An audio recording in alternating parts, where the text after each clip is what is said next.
अस्सलाम वालेकुम बेटा, कैसे हैं आप लोग सब।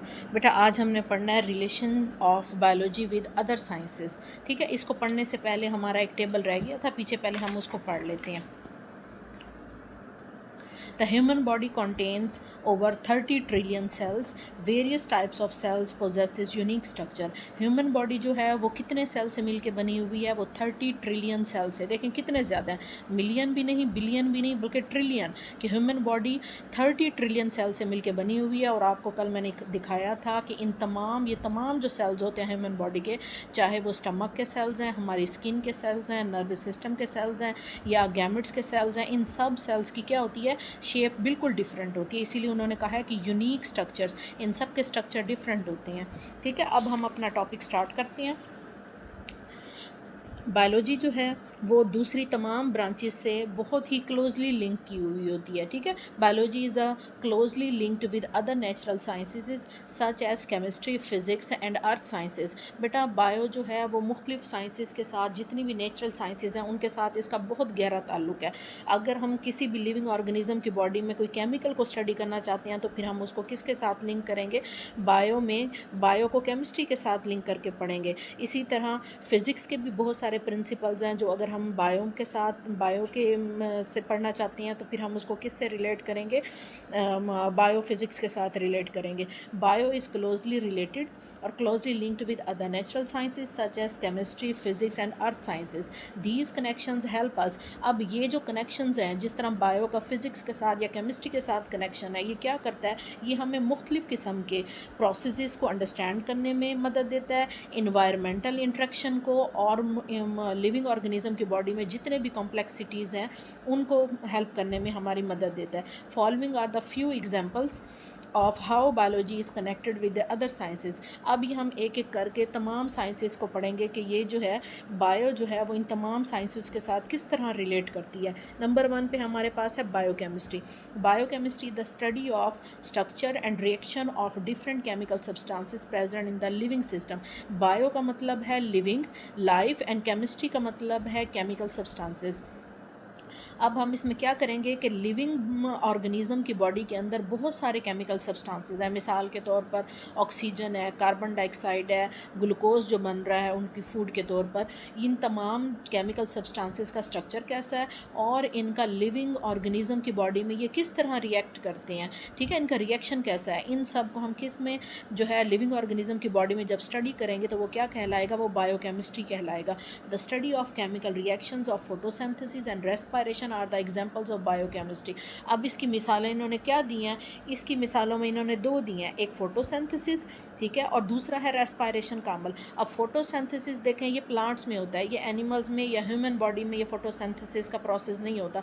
जबकि रेस्पिरेशन का जो है ये ह्यूमन बॉडी में और एनिमल्स में और ह्यूमन बॉडी के हर सेल के अंदर, जिस तरह सेलुलर रेस्पिरेशन का अमल है, ये होता है।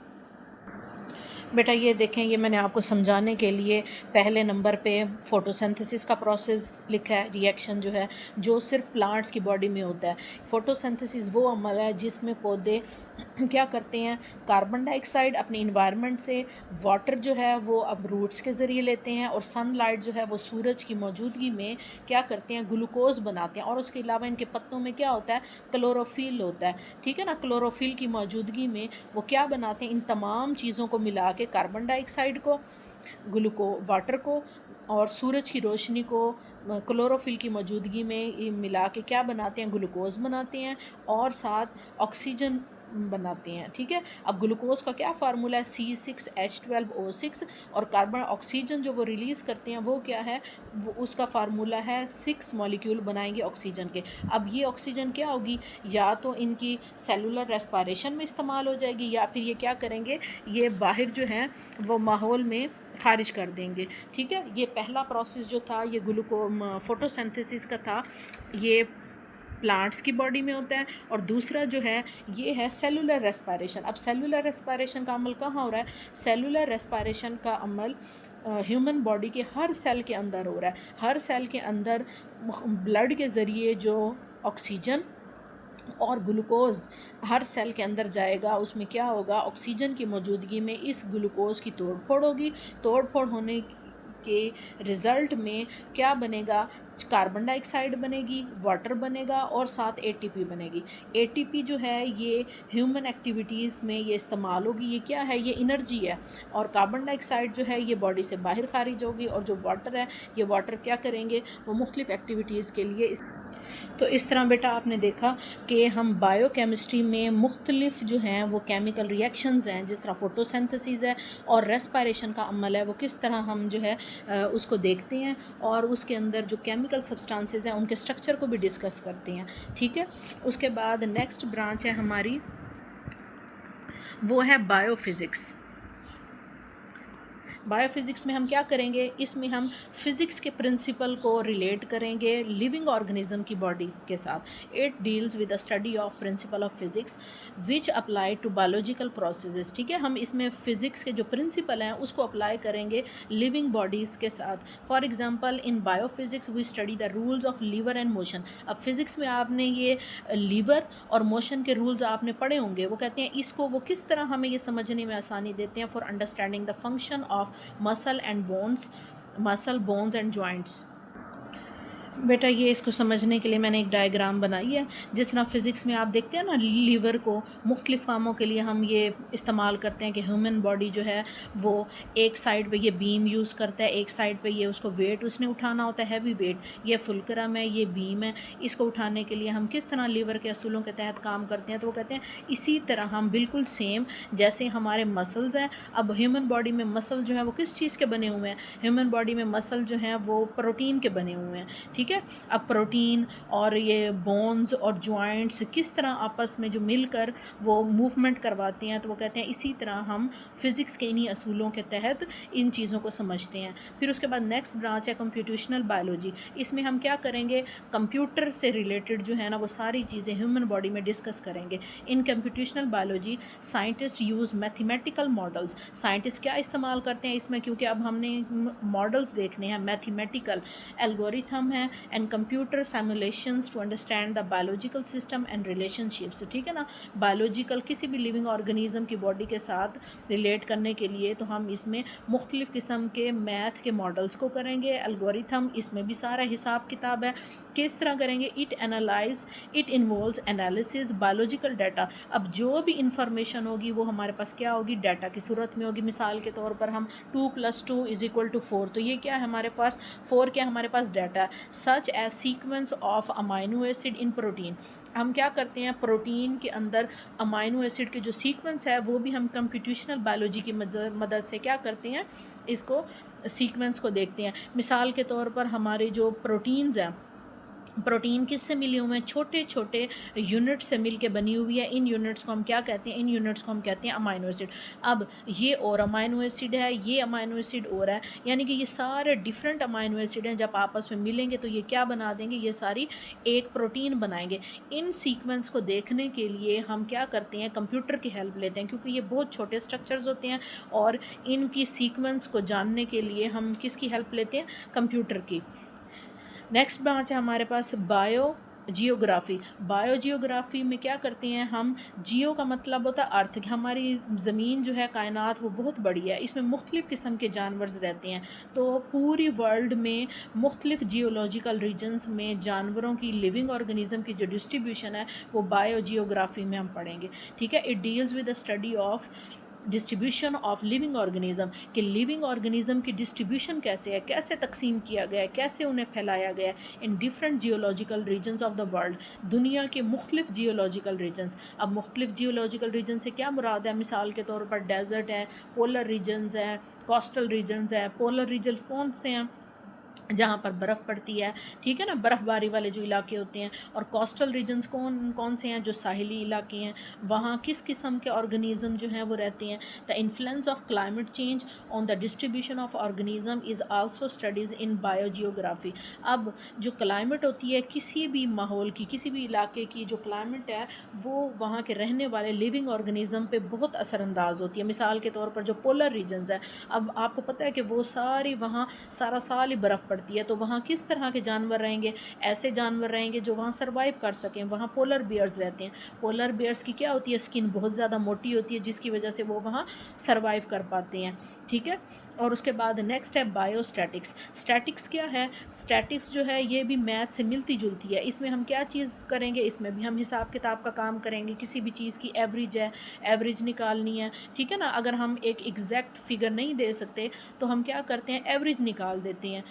It deals with the principles of statics to analyse and interpret data related to the living organism. इसमें हम क्या करते हैं, स्टैटिक्स के असूलों को स्टडी करते हैं, और फिर उसके बाद उसको एनालाइज करते हैं और उस डाटा को कॉपी करके फिर लिविंग ऑर्गेनिज्म के साथ रिलेट करते हैं। अब किस तरह, मिसाल के तौर पर जिस तरह कोरोना वायरस आया था, कोरोना वायरस में हम साइंटिस्ट ने वैक्सीन्स बनाई थी। उन्होंने जब वैक्सीन लिविंग ऑर्गेनिजम्स के अंदर इंजेक्ट की थी, उन्होंने देखा था कि इस वैक्सीन से कितने लोग जो हैं वो सर्वाइव कर पा रहे हैं, या फिर कोरोना वायरस की वजह से कितनी डेथ हुई थी, कितने लोग फौत हुए थे। तो ये सारा हिसाब किताब स्टैटिक्स की मदद से ही मुमकिन था, ठीक है। नेक्स्ट ब्रांच है हमारी है बायोटेक्नोलॉजी। बायोटेक्नोलॉजी में हम क्या करते हैं, लिविंग ऑर्गेनिज्म या लिविंग ऑर्गेनिज्म को यूज़ करके या उनके कुछ पार्ट्स को यूज़ करके इंसानियत की फ़ायदे के लिए इस्तेमाल करते हैं। It deals with the use of living organism. इसमें हम लिविंग ऑर्गेनिज्म को भी यूज़ करते हैं। अब मिसाल के तौर पर आप बैक्टीरिया समझ लें, और देयर कंपोनेंट या उनके कोई भी अज्जा, उनके यानी कि जीन्स वगैरह निकाल के टू डिवेलप बेनिफिशियल प्रोडक्ट्स, इंसानियत के फ़ायदे के लिए प्रोडक्ट्स बनाते हैं। प्रोडक्ट्स से मुराद क्या है, कोई भी चीज़ है, ठीक है। मेडिसन ले लें, और प्रोसेसेस फॉर वेरियस फील्ड्स, और मुख्तलिफ प्रोसेसेस जो हैं, मिसाल के तौर पर हेल्थ केयर है, एग्रीकल्चर है, एग्रीकल्चर से मुराद ज़राअत है, एंड इन्वायरमेंटल मैनेजमेंट, इन्वायरमेंट को भी मैनेज करने के लिए हम इस्तेमाल कर सकते हैं। For example, biotechnologies use bacteria for the production of insulin to treat diabetic patient. अब बायोलॉजिस्ट ने क्या किया है, बैक्टीरिया की मदद से इंसुलिन बना लिया है ताकि वो किस चीज़ को ट्रीट कर सके, शुगर के मरीज़ों को। डायबिटिक पेशेंट से मुराद ये है कि शुगर के मरीज़, शुगर के मरीज़ों में क्या होता है, शुगर के मरीज़ों में इंसुलिन एक हार्मोन है, ठीक है, हार्मोन है या प्रोटीन है, एक ही चीज़ है, वो उसकी जो है प्रोडक्शन जो होती है वो कम हो जाती है। अच्छा बेटा, हम लोग साइंटिस्ट जो हैं वो यूज़फुल प्रोडक्ट बायोटेक्नोलॉजी की मदद से कैसे बनाते हैं, उसको समझने के लिए ये आपकी 8th क्लास की बुक से मैंने एक डायग्राम लिया, आपने सिर्फ समझना है।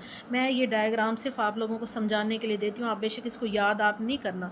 जब डायग्राम की मदद से कोई चीज़ देख लेते हैं तो वो लंबे अरसे तक जहन में रह जाती है, बजाय इसके कि ऑरली वर्बली कोई चीज़ बात बताई जाए तो वो याद नहीं रहती। इसमें आपके पास ये 2 सेल्स नज़र आ रहे हैं, ठीक है ना। ये दोनों सेल्स बैक्टीरिया के भी हो सकते हैं, या फिर ये एक सेल जिस तरह ये है, ये लिविंग ऑर्गेनिज्म का भी, ह्यूमन बॉडी से भी हम ये ले सकते हैं। ये है डोनर सेल। डोनर से मुराद वो सेल्स होता है जो अपना जीन देता है। दूसरी साइड पे आपको ये बैक्टीरिया का सेल नज़र आ रहा है। अब हम क्या करेंगे, डोनर सेल, ह्यूमन बॉडी, ये वो ऐसे समझे ये उस पर्सन का सेल है जिसको डायबिटीज़ है, शुगर है, तो इसके सेल के अंदर जो न्यूक्लियस है वहाँ से हमने जीन का एक टुकड़ा ले लिया है, और दूसरी साइड पे ये एक बैक्टीरिया है। बैक्टीरिया हम क्यों चूज़ करते हैं, साइंटिस्ट हर प्रैक्टिकल में बैक्टीरिया ही क्यों चूज़ करते हैं, वो इसलिए क्योंकि बैक्टीरिया एक तो बहुत जल्दी रिप्रोड्यूस कर देते हैं, अपनी नस्ल को बहुत जल्दी बढ़ाते हैं, और दूसरा ये है इनको स्टडी इजीली किया जा सकता है, इसीलिए हम बैक्टीरिया को यूज़ करते हैं।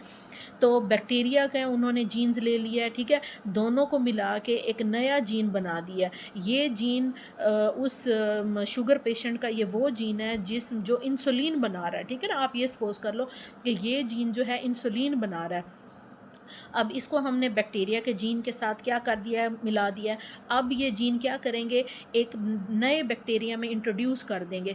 अब ये बैक्टीरिया जब रिप्रोड्यूस करेगा, यानी कि अपनी नस्ल को आगे बढ़ाएगा, कॉलोनी बनाएगा, ठीक है ना। अब इसने 10-20 मिनट के अंदर ही इसने बहुत सारे बैक्टीरिया बना देते हैं, और इन सब बैक्टीरिया में क्या है, ये इंसुलिन वाले जीन्स बन गए हैं। तो इनको हम क्या कर लेंगे, निकाल लेंगे। ये हमारे पास प्रोटीन इकट्ठी हो गई है, ठीक है, ये प्रोटीन इंसुलिन प्रोटीन है। फिर हम इसको क्या करेंगे, इसको हम इंजेक्शन के ज़रिए उन पर्सनस को लगाएंगे जो शुगर के मरीज़ हैं, ठीक है। इस तरह जो है उनकी बॉडी के अंदर शुगर की जो कमी होगी, इंसुलिन की जो कमी होगी वो बहुत जल्द पूरी हो जाएगी।